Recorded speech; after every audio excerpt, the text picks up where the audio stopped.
gonna Zeri. I'm not here, guys. Try to play it slow. Oh, keep on. I kill the Karim. Go flash pop in. I cannot reach pop in. Go Nash. Nice. Pop in no flash. I'll flash on Azir. Yeah. I don't have combo, but you can look for it. Let's go. Go there. They're looking for Noah, but they can't quite find him yet. The cleanse already been burnt. He still has the flashes all on Noah to take down Ice. Adam and Nuke, he gets one, but he can't get more.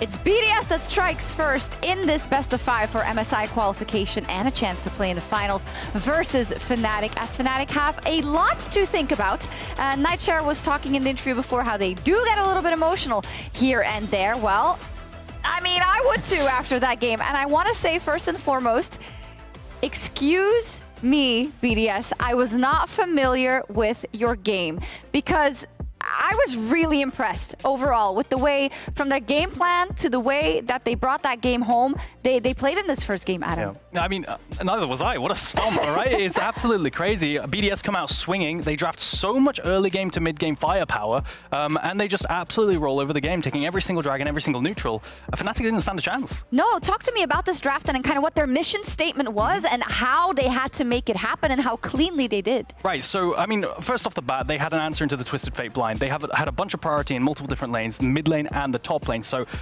this draft that BDS have made for themselves spikes really hard in the mid game. They can go to side and just one-shot anyone. It's a lot of single targets. So if they ever catch anyone on side, like Oscar a lot of times, they can just blow them up. And then what they do is they transition that into every single dragon. And if they can get Soul, fantastic. But the side of Fnatic, they have a lot of tools to cross-map and stall for about third dragon, right? And hopefully get enough gold, because Azir and Twisted Fate can play for tier 2s and stall the game and hopefully be strong enough with item spikes for that dragon. What is your read on what happened in the top lane in terms of that the TF got locked in, that then the Yasuo was answered by Adam, and the fact that the TF is now something we've seen a lot, you know, and this isn't necessarily the matchup you want to be in. Yeah, Twisted Fate blind, it's surprising that he actually lock it, because Adam has shown in his historically, he has been playing Jax, he's played Yasuo one game before, so it's surprising that he would actually lock it in blind.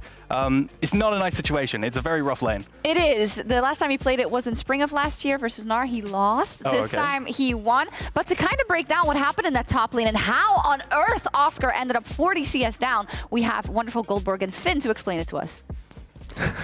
Thank you very much, Sjokz. Yeah, honestly, Finn, that looked completely unplayable for the Twisted Fate. And I'm glad I have you here, because I'd love if you could break down what actually happened. So let's get into game. Let's start at the first wave and let's just keep going. Yeah, nothing gives me more joy than a range chopper getting stomped. So I think BDS had a great plan here. You're going to see here, Adam's going to stack 4 waves while trading, trying to set up a dive here on Oscarinin. Eventually, he takes a really good trade level 2, meaning Oscarinin suddenly is in dive threat. So then what happens? Razork is informed, and Razork makes his way over to the top lane straight to cover this dive. And as we keep playing here, you're gonna see Sheo walk and actually face Razork here. So now you have 2 goals. You wanna make sure they share this wave together, or you wanna push Razork off the tower and then dive him afterwards. But Finn, I'm seeing 2 junglers here from both sides. Who's actually benefiting of the shared XP and who's not? Definitely Sheo here. As here they try to go on Razork, they push him out of the tower so they can then dive the Oscar. Instead they flash to the tower, and then they're like, okay, we're happy with this. Adam takes the wave, and Sheo then goes to take all those juicy topside camps that Razork is now giving up. And meanwhile, what happens? Razork is basing, and this wave is then bouncing. But what happens in the jungle here is that Oscar can never pretty much crash this wave, because if you pause, Sejuani just took Poppy's topside camps, and her topside camps are still up. So she can spend an eternity here if she really wants to. Meanwhile, Razork, he has to get out of here. He has to go and clear his camps. Surely he needs to farm. So actually, Oscar can never actually crash this wave, and we're gonna see a 4-minute-long freeze here, which is basically a complete and utter disaster for the Twisted Fate. But Finn, what do you ever do? Like, I see a back coming through from the TF now. There's still a TP available for the Yasuo. Like, it keeps going like this. He comes here and gets his items back, and he keeps holding this wave. And this TF is so sad right now. You cannot believe it. He's basing again on a frozen wave, man. And what's gonna happen next? The wave is still frozen. He comes back to the lane, and suddenly, what's gonna happen? Taliyah shows up! And he's just getting attacked on repeat, constantly having to drop wave after wave after wave. And of course, it's going to be 40 CS down. Like, he hasn't touched a minion for the last 4 minutes. Here I actually think they could kill him if they hold their spells a little bit better, but still, like, denying this wave, getting the TF ult out, they're still very happy with this end result.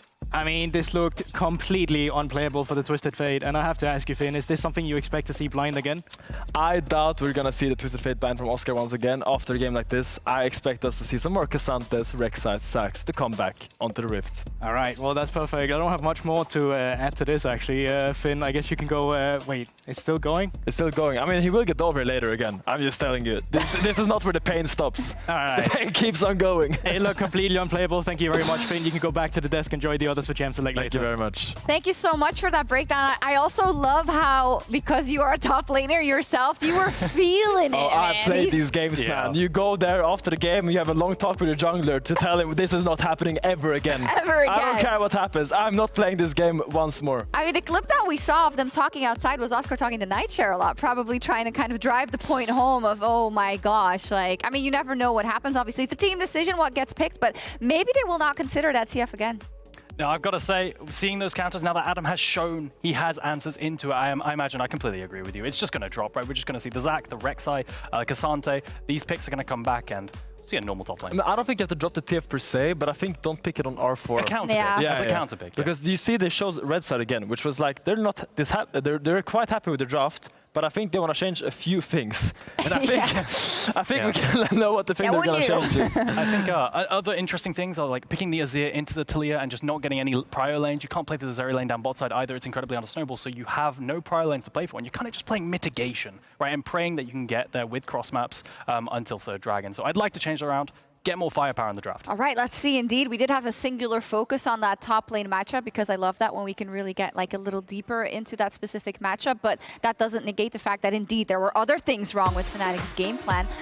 There were also other people on Team BDS stepping up, right? You know, it was a team effort all over, and I think they can be very, very confident heading into the second round. Yeah, Nuke had an absolutely amazing game on Taliyah. Like, we have to highlight him because I think he was a driving force behind actually snowballing that lead into the late game. I think Adam actually died quite fast with his lead, so I think the fact that Nuke was there with his Taliyah was such a boon for Team BDS. Yeah, and I was saying backstage, I thought it was going to be Azir first pick. Nuke loves his control mages, but instead he picks out the Taliyah, which is not a standard front-to-back mage. In fact, it's like you accelerate through early game and mid-game spikes. So, new look for Nuke. I'm very impressed with how he piloted it. Yeah. I do think we're going to see a similar 1-2-3 as last game. I actually think Fnatic choosing red side does show that they actually did like a lot of things. Otherwise, they probably would have went to the blue side and tried to first pick like some of these power picks away from BDS. But we're most likely going to see another Taliyah first pick into another Zeri, Rel, into another Rakan, and then the Serum 3. And then we're going to see actually where the draft deviates from the previous game. Okay, so we could just do nothing right now. I mean, we can see there's going to be a Zeri and a Rel, I think. I don't think they were I don't think they disliked the initial three here. No. But we will see. Maybe they will prove me wrong. Maybe they will pick Teemu. You never know. I just hope it's not going to be Azir into Taliyah. I know Humanoid absolutely loves Azir, but if we get another Azir run back where they have no priority and it's another front-to-back scaling composition, I just hope the R5 Oscar potentially has more. I mean, it's clear that it seems like exactly where it's going to go. The salty run back. Yeah, they could actually set up for Lulu on free if they really want to. If they're comfortable playing the range support into Rakan with the Zeri, I think Zeri Lulu into Rakan is quite solid. Yeah. It's been played a lot over the world, and by not having that Rel, you get a little more flexibility into that draft. You don't want to like hold that Rel flex as badly. And you see here, BDS actually hesitating if they want to pick the Rakan draft, but it's going to be locked in. And I assume we're going to see a support counter pick here. Lulu Renata could be good as well. There is the Lulu coming in. Wow. As expected. But you can see him, he's leaning back a little. He's really proud of that. Very proud of that, thank you. So probably we're going to see some maybe blind pick bans being targeted by Fnatic. Volibear, very strong jungler for early game dives. Very good with Taliyah, having the TC setup for the Taliyah W shove. A classic combo. And BDS are targeting the same tanks as we saw last time. But not a Twisted Fate blind pick this time around. Yeah. I mean, here, if Fnatic, you just got to check. BDS, are you going to blind pick the Twisted Fate? There you have to dare them a little bit here, and then they have to have an extra answer into it. Yeah. I don't know if Oscar's going to play the Yasuo, but we will see. Yeah, I wonder if it's going to be like a... Because once again, we were talking about this before, Zac is often a setup ban for something like a Cassante, right? Because he can out-sustain and free scale. I wonder if we'll see any kind of Cassante early pick for Oscar, because I feel like that's a mega comfort. And then we see the Twisted Fate on the other side. Yeah. And we just see a flip. But yeah, that could be interesting for an R4. I would love to see what Adam actually blinds here, because you know he wants to play TF in the other team, clearly. So are you actually going to give him a good TF lane, or are you going to blind something that is a little bit more volatile, but maybe doesn't give him a free Twisted Fate angle? Or are you actually going to dare him to play TF again after the first game he had? There's a lot of mind games going on there, and it's a lot like the read on Oscarinin's mental state right now. Is he actually daring to play the TF again after that game? In the past, what Fnatic have done is given Oscar counterpick just to pick a tank and just get a comfy lane. Yeah. Right? That's something he's done in the past. You blind pick a jungle like this, you give R5 to Oscar. Even if it's not like a direct lane counter, it's something he knows he can play and he can relax on. Yeah, so we do see the Maokai for a very strong pick for holding areas of control, like the Azir soldiers with the Maokai saplings. Impossible to phase check for a lot of champions. BDS is gonna go with a more skirmish heavy jungler of the Sheo. Wants to fight a bit more in the early game, but maybe doesn't have that same frontline capabilities as another champion. That was fast. Yeah. That's a lot of single target burst again with Taliyah flip the Gragas cask as well on the Rakan. Yeah, the Gragas blind does really invite tank counterpicks though, so we're gonna see a Rexa or Cassandra here, whichever Oscar feels more comfortable, I guarantee you that. And we're gonna have a lot more stable game. There's gonna be a 2-carry comp from both teams with a skirmish jungler and a tank top. Yeah, for sure. This is going to be a lot more slow, I feel like, unless BDS up the pace. It's going to be, for Fnatic, there's the Cassante, the classic Oscar. Yeah. It is definitely so, but if it ain't broken, well, it hasn't always been. Cassante is But broken. yeah, exactly. So, what do you think about this matchup specifically then? Top matchup, usually Cassante will get pushed by not really like, because Gragas wants to poke you down and then eventually get pushed that way, but Cassante doesn't really care about the poke. He has the shield to block the barrels, and he has a lot of MR. He goes Kaenic Rooker or the Spectre's Cowl, and he starts pushing you after a while. But Gragas does have a lot of other value though. Like he has the cask, he has the setup for his team. Very boring matchup. For the side of BDS, I mean, they have a bunch of single target, another early to mid transition team composition where they can play up very proactively. For the side of Fnatic, you have to scale up, get these Maokai full clears off, and get to the front-to-back team fights. Okay, we'll see if they get there, as you said as well, when they get to their objectives. Fnatic could have some very good cards in their hands if they get there, of course, because that wasn't the case in Game 1. We will see what happens. What is your prediction based on the draft? I like Fnatic's draft. I think it's very, very solid. 1-1? I like proactivity a lot. I like BDS's. Okay, here we go. My panel is split, but let's see what happens. Let's head over to our casters. Yeah, for game 2. Proactivity on the side of BDS, a little bit more reactive, wait for team fights from Fnatic, scale up to level 6 at least, before you can really come alive. Reminder, winner of this series plays against G2 tomorrow in our grand finals and qualifies for MSI. We've only ever sent 3 different teams to MSI from Europe, G2, Fnatic, and Mad Lions. BDS could make it lucky number 4, I guess. I would assume so. That's kind of all we're clinging on to at this point, Medic, if I'm being really honest. But I agree with Eragon. I'm going to have to say, I think that when I think of Fnatic, when I think they look their best is when Razork looks like a monster. I think that he is a player that thrives in being proactive in the early game, and this is a draft for me where he doesn't get to do anything. His responsibility is to cover for dives, he's there to farm, he's there to play the team fights later on. Fnatic's composition is very uninteractive for the vast majority of the game up until you basically get to those neutral objectives, where even then, I don't love their engage tools. I know that Maokai Ultimate comes across as an effective engage tool, but the reality is it's just a slow-moving, large AoE that other teams have ways of dealing with, especially if that slow-moving thing is running at you and then Gragas just throws his ultimate and you're like, oh, well, there you go. Or so, Zhao just blocks it, then ults and is also like, cool, true, you right? can't hit me. So there's like, I think that BDS have a lot of tools to be way more proactive. They have a lot more agency with their composition just because you have the Taliyah ultimate to be able to attack side lanes. You have Labrov being creative with his flanks. You have the disengage available for Adam. So I like the options that BDS have, but Fnatic scaling is something that you obviously can't afford to underestimate. Fighting over the bot bush here, Jun going for the sweeper early. When you have double ranged into a basically melee Rakan, you really want to get the pressure and get into that third bush in the lane, because you can just step out, auto attack, step back into the bush to get the minion aggro off you, and it makes Ice's and Labrov's laning phase a little bit more tricky. You can see Labrov going for the Gleaming Quill first because he knows this is how it's going to trade, so if he gets that little bit of healing back, it can make it a bit easier for him and Ice to survive this lane. Still, Noah and Jun are going to get push in bot side, and I think this is where for Xin Zhao, that kind of sucks, because traditionally what we see with a lot of Xin Zhaos is we get push on bot, we get push in mid, we can look for invades on the bottom side. Yes, Nuke does have push in mid and is going to establish some vision on this bottom side for Scuttle Crab, but not being able to really use that early aggression from the Xin Zhao does kind of weather him back a little bit, where he's not going to have as much pressure in the early stages. And I do imagine that Razork, especially when you hit level 6, is going to look for these flash plays onto Nuke with the W to then lock him up for Humanoid to try and scoop him underneath the tower if he's pushed up. So I'm going to be keeping my eyes again on Razork and Humanoid to see what the mid-jungle could do for him. Both the junglers pathing the opposite way to last game. Last game it was bot to top, this time it's top to bot. No real surprises with, top lane being a grasp into grasp matchup. We'll keep a track of who has the most grasp stacks, or at least Chakrez will on Twitter, I'm sure. It's the battle. 20 minutes, who has the most grasp stacks? The most important thing in the game, Betty. I see. That's a new battle to me, I will be honest. Top lane is the least interesting role in my opinion, so I tend to avoid it at all costs. The interesting roles to me are mid and jungle. I look at mid lane right now and I see Nuke with excellent pressure, very similar to what we saw in game 1. Good vision as well, and the river will spot out Razork, so Nuke should be playing very, very safe. But in terms of early game interaction, I was about to say we shouldn't expect much, but BDS know that they can contest this Scuttle Crab and force Razork away.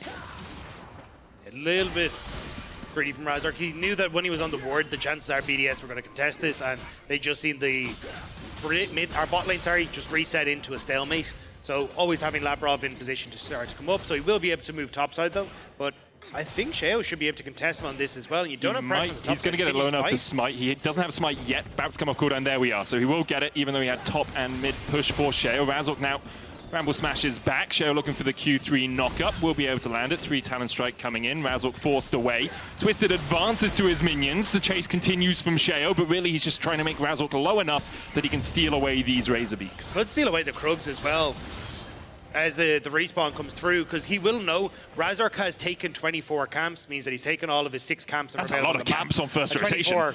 6 camps. Yeah. And then it was spotted on the bottom side, so he knows that his topside camps are coming through. So Sheo, nicely done. Just like, cool, I'm going to take Razork's topside as well, and is now in a great position to dive Oscarinin, who is not looking hot in this topside.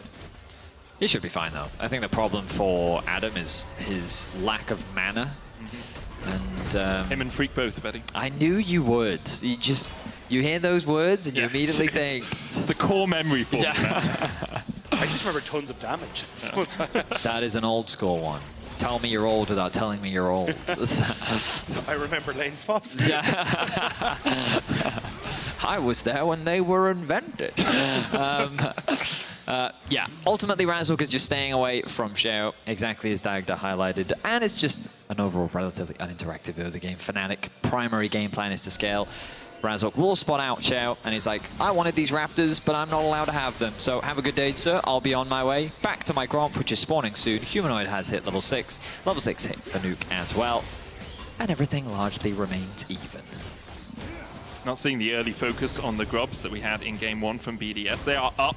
Sheo's going to skip his Krugs, might go up towards there. Instead, it's going to go Wolves into Gromp, most likely. Build up towards that level 6. Humanoid, though, got the push in the mid lane off the TP out from Nuke. Adam flash. Moving up towards top lane. Adam flashes because Humanoid was moving and there was always the risk that Oscarinin would be able to lock him down with the all-out. To miss that one.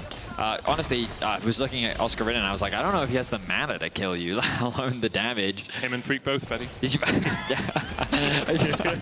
I do think Humanoid's been doing a good job, though, of kind of keeping Oscarinin in check, where it's like, oh, if in game 1 we saw him leaning top a lot to try and relieve some of the pressure from Oscarinin, here again, getting the flash from Adam essentially because he had that threat. So Humanoid just existing is causing problems for BDS, and may cause a little bit more as Razork considered going on to Labrov there. And decides against it. The Dragon will be started, though, as Sheo is up towards that top side, doing a Scuttle Crab. He's going to work his way down here immediately, though. I was going to say, this is super slow, because Razork obviously just working his way through the Dragon with Jun, but there's no reason for BDS to at all be scared of this. It's Sheo's 6 and Razork isn't as well. Wave is about to crash under bot side. Yeah, exactly. So, yeah, Fnatic, way too aggressive. They didn't have Humanoid there to actually deal damage, and Noah was just coming out of base, so BDS just get to shove in the wave and now get the Dragon themselves. Yeah, Noah not being there was my bigger problem. Yeah. The fact that they would even try and start that without their AD carry, with the bot wave being pushed in already by Ice, questionable play, but they're back at it. Yeah, so they invested 3 people into mid to make sure Nuke was under his tower, get that wave shoved up. Nuke can join with the Weaver's wall, and Labrov and Ice have the shove in the bot lane. So it looks like Fnatic actually, they've just got their popcorn out right now. They're going to the movies, just watching what's happening on their screens, but not really able to interact with it. This is absolute cinema, because as Nuke starts to move in, he can just use the Weaver's wall. He's way more threatening on a flank position than Noah realistically is, because BDS can just turn on him so effectively. So yes, Fnatic get to shove mid, but yeah, that was a bit too over-aggressive. You ever seen the stare emote on Twitch? Yeah. That's what Fnatic was doing right there, just kind of watching. Sometimes pro teams love to be a spectator to other people doing their objectives, but the reality is that Fnatic can't really fight as Zhao this early into the game. The fact that Taliyah also, with that consistent mid-control, you're right, Medic, that Fnatic did do a good job of gaining it, but this early on, they're just kind of forced to concede these objectives. Ice now in a great position to put pressure on the bot side of the map. Jun rejoining, not quite level 6 yet. Same for Labrov, but he's a little bit closer. Means that Sheo eyes bot lane as a potential target. Rather than look for a dive, though, he has his eyes set on stealing more camps away from Razork. Yeah, I'm curious to see if Razork just goes for the Void Grubs off of this. Adam going to pop his head in just to check exactly what Razork is up to. Could have Humanoid roam across here. Nuke immediately goes aggressive mid. No flash on Adam, remember, but he can just dash across the wall. He'll manage to escape. Meanwhile, in the bot lane, Sheo stole away this blue. Noah stepping forward. Lightning crash out, flash away by Jun. They dive for Noah, who flashes himself. The chase now continues, but Noah doesn't really have the tools to get further in that fight. 4 summoner spells burnt in an instant. Exactly what BDS wanted. I'm sure they would have loved to have gotten a kill, but they'll be more than happy to get this off the back of it. And it comes back to a big thank you to Adam. Doing a bit of sightseeing in the enemy jungle, finds a lonely tree wandering around, and he gives the thumbs up to Sheo, say, hey, you can make a play bot side if you want. Should be uncontested as the enemy jungler is here busy with me. Razork, though, doing the correct play, cross-mapping, stealing away what camps he can from Sheo in the limited time that he does have. Should be able to get the Gromp alongside the blue that he just secured. Ultimately, his bot lane is alive, but in a precarious position without those summoners available. Adam coming across. Razork can look for the Twisted Advance, has the flash as well. Knocks Adam back. Adam dashes across the wall. Sheo's on his way. Really just wants the wolves, but I think Adam was just making sure they knew that Razork was leaving the jungle, which is where Razork's going back up towards his Krugs. Yeah, I'm still surprised Razork hasn't tried to take just one of these grubs, because the first one gives you so much experience and extra gold, it's well worth it, but I suppose with all the time that he spent taking blue, doesn't really have an answer to go for, but I think he maybe could have found some time. But yeah, it's also, if he invests in taking the blue Gromp, now he needs to be on the bot side of the map, right? Because the Fnatic bot lane doesn't have any summoners, and they can be caught out like this as Nuke and Labrov find Jun, and the Lulu's got nowhere to go. It tastes purple for BDS, a purple patch so far these last couple of games. Noah's going to force to retreat away from his tower, knowing that it is no longer a safe space for him to secure any farm. Really nice pick found from BDS, and the great thing about that was Sheo was still clearing his side of the jungle, and Nuke knew, hey, I have pressure here. Labrov was aware that, oh, hang on a second, Humanoid down in danger. Lands. There's the stun as well. Emperor's Divide away. Humanoid does still have the flash. Sheo dashes forward, red buff slow. Now will flash with a Q3 knock up, and Humanoid is just dead. He's going to be put in the dirt by Sheo, who took his time about it, but eventually kills off the Fnatic mid. BDS are just playing around their pressure incredibly well once again. We're seeing Sheo work with his laners, and the laners work with Sheo. All of this culminates in the fact that Nuke and Labrov use their prio to move into the enemy jungle, find that pick on a Jun. Of course, because Nuke invested that time, he then has to come back to catch this wave in mid. But what does that result in? Humanoid overextending. But they knew that Sheo had control of the bot side river, so Humanoid was then susceptible to a gank. It all seamlessly connects together to guarantee BDS a nice 2k gold lead 11 minutes in. Yeah, and the problem is that a lot of these mistakes are kind of just over-aggression on the side of Fnatic. Noah and Jun had Razork on the top side, they overextend on bot, burn their summoner spells, that creates pressure for BDS. Then Humanoid says, oh, I can get this mid place, but a good flick back coming through from Nuke means that he ends up getting punished as he's greeting for the turret plate. So BDS are just finding these little windows that Fnatic are giving them and punishing them exceptionally. What I will say is that, I mean, it should be no surprise that some teams, when they believe that they're better, will just pick full scaling and believe that the enemy team can't punish the fact that you don't have that many options in the early game. But BDS is not that type of team. You can't just pick full scaling and assume that you're going to get completely through the early game unscathed, as they already demonstrated in game one. They're demonstrating once again. Razork can't do anything he doesn't have lanes to play around. He doesn't have any early game tools to fight with. And BDS are just playing around the pressure that they have in their lanes incredibly well. TV Once again, behind. you look pressure in mid into investment bot, easy setup No for BDS. flash for Noah, no flash for Jun. The heal back up, the lightning crash. Noah locked underneath the tower. Jun the first target. Wild Growth will heal him up. But now the tower tanked perfectly by BDS. There's 2 more. And who cares if Oscarinin's getting plates in the top lane. BDS are getting kills and tower gold in bot. Gentlemen, this is just clean league right now. Like, it all comes back again. All 4 summoners were burnt bot lane earlier because they spotted out Razork on the top side. They make a return play down towards the bot. They catch out Jun. They use the pressure that they have in mid to create a collapse onto bot. Invest the TP from Adam as well. He's not even going to lose out on that much because he gets the first tower gold. BDS with some great Razork. macro in this early game. Razork's been spotted with the oracles, but I don't think anyone's there to react. Everyone was on that reset after taking the bot lane tower, so patience, at least from BDS, to not look for more, but this ward behind makes it so easy for Adam to TP in. Yeah, this was just great. The ward set up earlier by Sheo, easy TP in, and as Vedi tries to mute me the second I start talking, and then they get the bot lane tower off the I'm sorry. Betty's new to casting the LEC, so he's I'm not quite sure how the mute button buttons- that I normally press is Dagda's button today, okay? I'm sorry. I almost coughed into the mic there as well, so that would have been fun. That would have been great. In any case, BDS 4-0 now in terms of kills. A 3.5k gold leads. Oh, they're going to die. Get out there. Well, Razork is here to Razork is here. defend. The chase, possible from Sheo, but he backs away. Because now the shift in lane assignments, right? Nuke doesn't have TP, so they're going to send him off bot to be relatively safe to have that push in there. Adam could start walking down now if they really want to try and contest this dragon. Fnatic, I don't think they're strong enough to fight this. We look at Noah's itemization, still yet to complete that first item compared to the Kraken Slayer on ice. Means that Fnatic forcing this should just give BDS a good opportunity to find another fight. Especially with the position that Nuke has, he's going to be able to push in that bot wave and then come in from a great flank angle, which can separate Fnatic if they try to go for this. Summoners available for the Fnatic bot lane, though. Those flashes up. Razork locked up. Crescent Guard comes out as Razork tries to dive in, but Nuke takes the Drake. Labrov goes into the backline. Humanoid trying to sweep them in with the Emperor's Survive, but Labrov has the flash. Nuke almost dies, but he manages to flash out as well. And once again, it's just BDS coming out on top. Noah flash forward, but there is death alone for Fnatic as BDS are now 7-0 up. Bot lane is the worst enemy of Fnatic this game. A second time at Dragon, they forget the wave on bot, and BDS play off it to get Nuke into position. Ice able to chase out Noah as well from that mid lane. Perfect setup from BDS, and then a great team fight off the back of it. I just have to question why Fnatic is even trying to fight this. Like, we were just talking about the itemization difference, and look at the confidence that Sheo goes in with. Okay, Humanoid and Razork are starting off this dragon. Sheo doesn't care. He knows that he's stronger. He has the tools to fight this, and immediately Razork is forced to retreat. He tries to go in. If he can steal away the dragon, best case scenario, they can buy time. But then Humanoid goes in thinking that they can win out on the fight. The damage is solid from Noah and Humanoid, but the reality is that the itemization even this early is too big of a difference. Noah flashes in trying to get something back, and it just screams desperation on the side of Fnatic. Great positioning from Labrov at the start of that fight as well. He actually cuts off Noah from being able to sync up with his team and connect with them. So forcing Noah into an awkward position, and then he gets a great engage off the back. So Labrov doing a really good job on the Rakan this game. Yeah, BDS across the board just doing a great job. I wonder if perhaps some draft changes come into Game 3 if BDS do end up winning this one.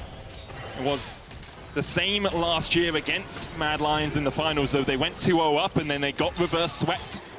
Never done until that final Nexus falls, but for BDS right now, every lane ahead. Blue in the middle of the scoreboard at the bottom, 1,500 in the jungle, 1.3, 1.5.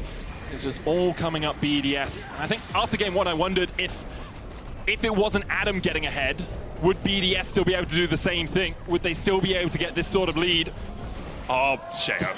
Come on. I thought he was going to delay it to hit the second tower. And then shot but no, I'm confused. Anyway, They're you're just not saying going to charge. I was just saying, I thought after game 1, is it just Adam, right? Is it just Adam and Sheo teaming up and punishing Oscarinin for the Twisted Fate pick in a matchup that is very difficult for the Twisted Fate? But BDS have shown us in this game, it's not just top we can win through bot. Nuke can move, he's winning through mid, 3-0-3 now.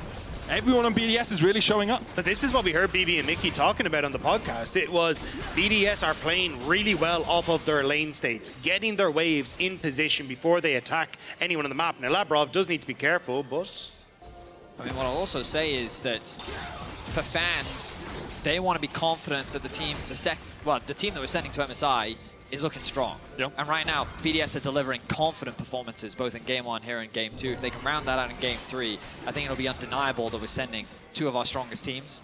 And of course, people are going to peg G2 as the favorites, but with the rate at which BDS are going, we'll see how things pan out. Flash over the wall here as they look for Sheo. He tries to flash away. Whimsy goes down. Humanoid Emperors divides him back, and Fnatic are investing a lot into this. They'll look for the kill. The knockback with the explosive cast. Sheo falls. The shutdown goes over to Oscarinin, and another fight continues as Labrov has to dash away. Dances his way to safety. 1-for-1 so far as Oscar dives in once again. Locks up Adam, but Oscar falls. Nuke's doing so much work. Another Whimsy will lock him up for the second with the Sour Shield. Won't be enough to keep him alive. Humanoid gets the shutdown. Noah still at half HP. Almost catches Labrov, who dances back in. He's looking for more, but Noah will just back away. Adam seeing if he can catch someone out, doesn't realize he's on vision. Noah steps in. Jun there healthy behind him as well. And it looks like BDS will stop the fight there. I still had the ultimate, which is why he's playing so aggressive against Noah. Really wanted to try and kill off Noah, but great turnaround from BDS. Fnatic invested so much to try and get the pick onto Sheo, but took so long, and BDS are able to collapse. And this is the type of play that you realize you're quickly falling behind, so you've got to try and find something. Find a shutdown, find an opportunity, and this is a good one. All things considered, Fnatic recognize that BDS are just setting a vision control around the top side. They get that initial pick onto Sheo, and with the numbers advantage, no reason why you think you can't win this fight. Labrov a little too slippery though. They can't quite secure that final kill, and at this point, it's Nuke that's just doing so much damage in that choke point with Ice then arriving on the backside. Great job from Adam here as well. Puts his life at risk, but goes on towards Noah to buy the space that Ice needs to finish off that fight. And Noah really can't continue to auto down Ice as that fight goes on. We get back into live Dragon in just a couple seconds, and BDS control this bottom area of the map. Another Dragon likely going to be theirs. 10 seconds until it spawns. Fnatic really want to contest it. Itemization though is still very awkward. You compare the two carries, 2 finished for Nuke, 2 finished for Ice, in contrast to Fnatic, who are still struggling with their components. They can leverage the Maokai ultimate to gain space and access into the river, but once that's down, BDS will control how the fight kicks off. Really what you want to try and do is BDS is control this area of the map though with Nuke's ultimate, which is why you can see his positioning there. He wants to deny Fnatic entrance. Grasp.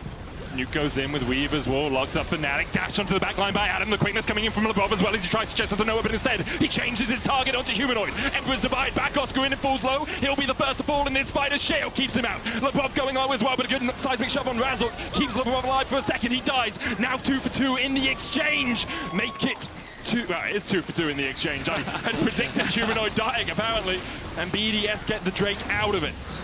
Ultimately, a one fight for BDS because they put themselves on Soul Point, but Fnatic showing that they definitely still have some strength left in their composition. This is ideally how their comp wants to work. Front to back, scaling team fight with a few more items. That could have been a one team fight for Fnatic, but they find themselves at just enough for disadvantage that BDS comes out on top. And this is where BDS need to be a little careful, because the longer this game goes on, the scarier Fnatic become. It was a good ult from Nuke, separates Humanoid out, but unfortunately, because BDS ended up fighting up the wall, Humanoid just now has a protective area. Labrov tries to get involved, it does get some damage off, but Ice ends up being drawn back by Oscarinin, whereas Adam and Labrov go forward, and they're just not tanky enough, especially with this more AP heavy build from Adam, to be able to tank up 4 remaining members of Fnatic.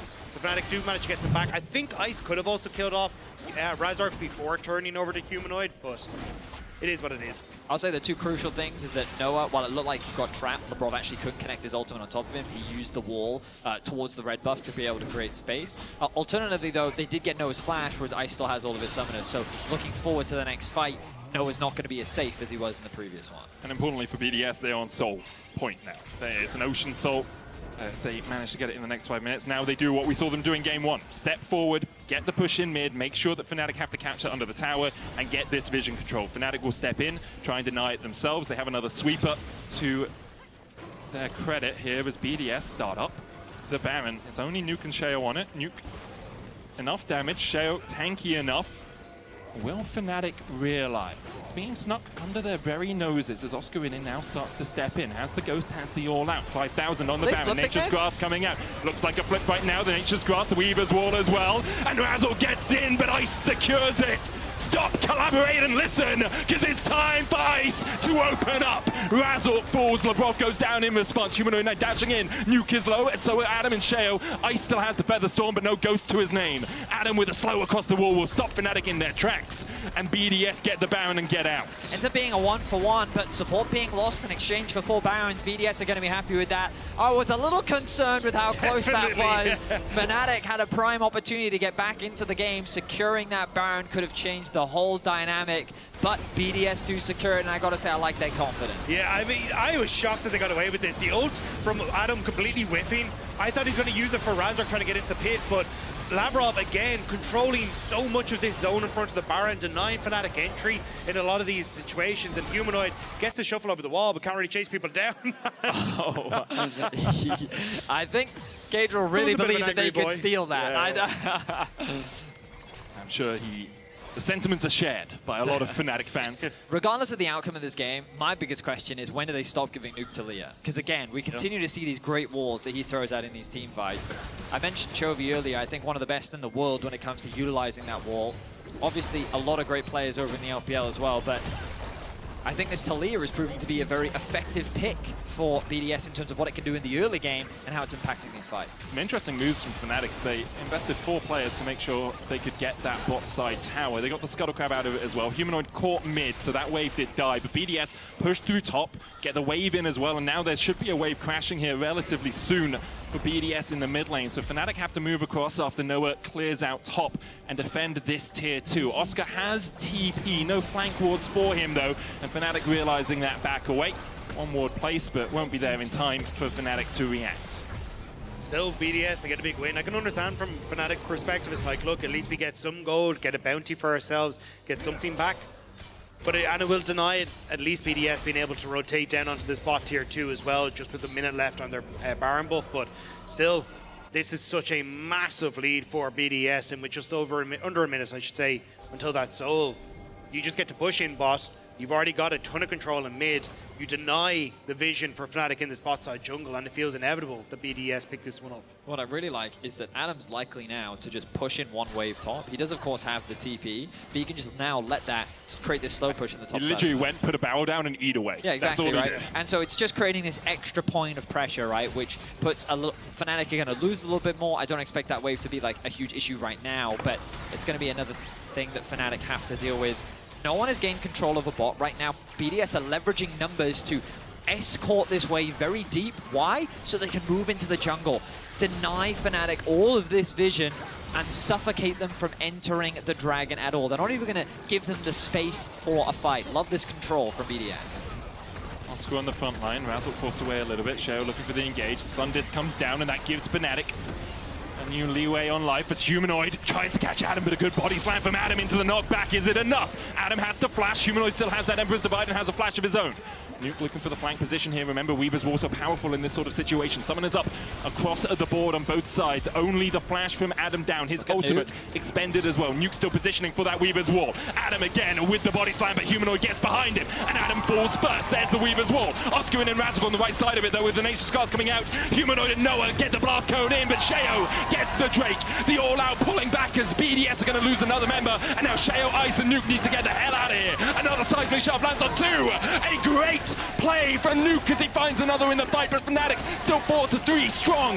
Noah now steps forward. Do you have the CC to stop the Zeri ripping through you? The answer's no, as Noah and Humanoid put BDS in body bags. When Fnatic look down and out, the soul goes to BDS, but the souls of BDS belong to Fnatic. A very nice fight from Fnatic, gives them a shred of hope. The crowd comes alive as well. Fnatic getting some much needed kills, closing that gold gap. And while it is still a massive mountain to climb, they walk away ahead. And crucially, it starts with Adam making some serious mistakes at the start of this fight, losing his flash, losing his ultimate. Humanoid sees the opportunity, flashes in, creates a numbers advantage from the start. The fight, I will say, still looked very close. Nuke and Ice's positioning is great. They're getting good damage off, but it's Oscar tanking the majority of the storm. Buys time, brings Labrov back in, turning it into a 5 versus 3. And at this point, it's a scary moment, but as long as Noah's alive, Fnatic are able to clean up the fight. Yeah, I mean, even the flash from Humanoid at the start of that to get himself in front of the shuffle from Gragas, deny the blast cone, was crucial. And Fnatic chase down the members of BDS. That's such a massive amount to go for Noah, who just can finish his Infinity Edge off the back of that as well. But we go again. BDS got the Drake, though, so they have Ocean Soul. The seismic shove on Razork into the knockup. He burns his flash early here. Still has that Nature's Grasp, but he's going to need the Honey Fruit to heal up. Baron in 30 seconds. And Fnatic will need their jungler for that. Sheo down to half as well. No camps for him to lifesteal up. Looks like a reset from Razork, actually. Honey Fruit not enough to top him up. 20 seconds on the Drake. BDS starts to get a bit of vision control. You can see how deep Labrov is trying to get that ward around red. BDS have had great control over the vast majority of this game. They've made a single blunder. You can see how much more threatening Fnatic's team fighting really is right now. You look at the itemization once again. 3 items online for Humanoid and Noah. These carries are poised and ready. The problem for Fnatic is they don't see anything. BDS have suffocated their vision once again, and that Baron is a very terrifying prospect that Fnatic don't want to give away. Labrov is trying to get in behind them. They don't know. Quickness and flash available. Noah, no flash. Remember to use it. Last bit of the fight, as you say, yeah, great Sun Disc from Fnatic makes it much harder for Labrov to get round here. That ward will spot him if he steps out of the bush. BDS stepping back towards the Baron. Labrov now on vision. Fnatic will be aware. Nuke looking for that Weaver's Wall as well, trying to split Fnatic in 2. Sheo steps in, there's the Weaver's Wall, the quickness immediately, Emperor's Divide away by Humanoid. Wild Growth coming out as well, but Razork falls first. Oscarinin pulls back 1, an incredible explosive cask onto the 2 flashless bot lanes from Fnatic, and BDS find their marks. Adam falls 3 for 1 so far. Just as the hope shines bright, it is snuffed out just as quickly by BDS. They find themselves 3 kills and they're gonna find a Baron. Beautiful stuff from Adam, righting the wrongs of the last team fight. And now Baron once more for BDS. And it feels like in both these games, we've got to see Fnatic make one last ditch effort, one last fight that nearly gets them back. But BDS immediately snuff out that hope once again. And again, we have to look at this Weaver's Wall from Nuke. We've seen how impactful it can be in these team fights, but keep track of him on the left side. It's an attack on 2 fronts. Labrov with the flank on the right, which Fnatic are aware of. But Nuke on the left, they don't have full visibility on. He traps Razork. He becomes the target, knowing that he doesn't have the flash available. The rest of Fnatic's carries are forced to disengage. And here, Adam, nicely done with the ultimate, knocking the bot lane into the warm embrace of BDS, where they're quick to shut them down and secure the Baron. After the mistakes he made in the last team fight, redemption there for Adam, finds the bot lane. Flash now back up for Jun. Noah still doesn't have his. Labrov didn't even burn his in that last fight, and I thought when he'd been caught by Humanoid and stopped from getting in, would have made it a lot trickier for BDS, but they still found their marks. BDS pushing in this bot lane. Top lane from Adam being pushed as well. He has the TP. He'll be spotted on vision as he walks towards that tri-bush. Fnatic 5 members strong, trying to answer bot. Mid's just going to crash against itself. Basically a neutral lane there right now. Yeah, BDS just need to not threaten until Adam gets onto that top tower. Fnatic want to try and find a fight beforehand, but as Vedi pointed out earlier, their engage isn't great. If it's just going to be Razork's ultimate, that's not really going to do a huge amount. So they have to try and back away, move in to collect this top wave, and it'll be Humanoid who's on that duty. Looking to answer Adam. He's actually going behind him here. Maybe thinks that he can keep Adam from getting into the fight. The charm lands. Noah with the Wild Growth, knocked back with the Weaver's Wall into the seismic shove. Nature's Grass going to separate the team for the moment, but Ice still finds his mark in the back of the fight. Now with the tower going down, Humanoid still trading in the top side. Oscarinin trying to get away. Gets knocked back, but can't quite get the damage down. BDS still looking for more. Another knockback onto Razork sends him to the floor. Adam died, but he kept Humanoid from getting into the fight. It was a very close 1v1 on that top side of the map, but Humanoid just barely able to come out alive. But the problem is BDS on this bottom side with Ocean Soul are now 3v3 looking to end the game. Humanoid, no Emperor's Divide. And Humanoid takes so much damage. Sheo going forward, trying to take out that Lulu. Can't quite send her packing yet. Ice now looking for the Nexus towers. The first one falls. Humanoid locked up once again by Nuke. And what a series this man is having. He has atomized Fnatic, and BDS are 1 game away from finals. Nucleus is always at the center of everything, and it feels like Nuke is the center of everything this game as well. The man has been absolutely incredible. So many times he has not only found control in team fights, but he's also dictated the pace of the early game with these great moments. I mean, what I liked about BDS's comp is that they just had options. They played with those options incredibly well. They play around their lane pressure incredibly well. And Fnatic, I need to see that reignition of early game aggression. When I thought of Razork throughout the year, it was his early game dominance, his playmaking, his ability to make things happen for Fnatic, which we are currently not seeing. Just not happening on the map for Fnatic right now. We'll be right back with Game 3, what could be the deciding game of the series, right after this.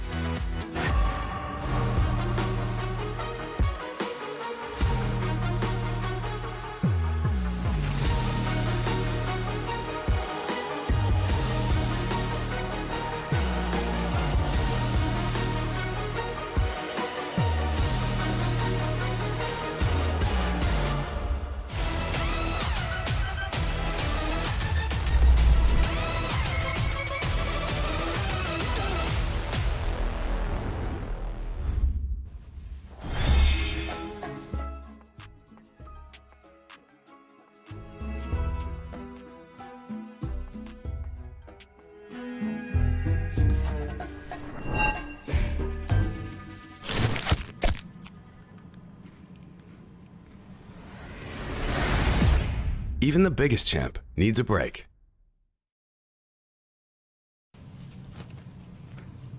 Lore, did you steal my Kit Kat? Welcome everyone to the Kia Tilt-Proof Challenge.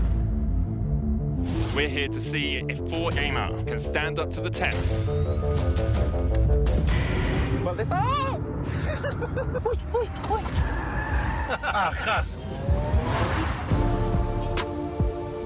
Dios mío de mi vida. I think I lost.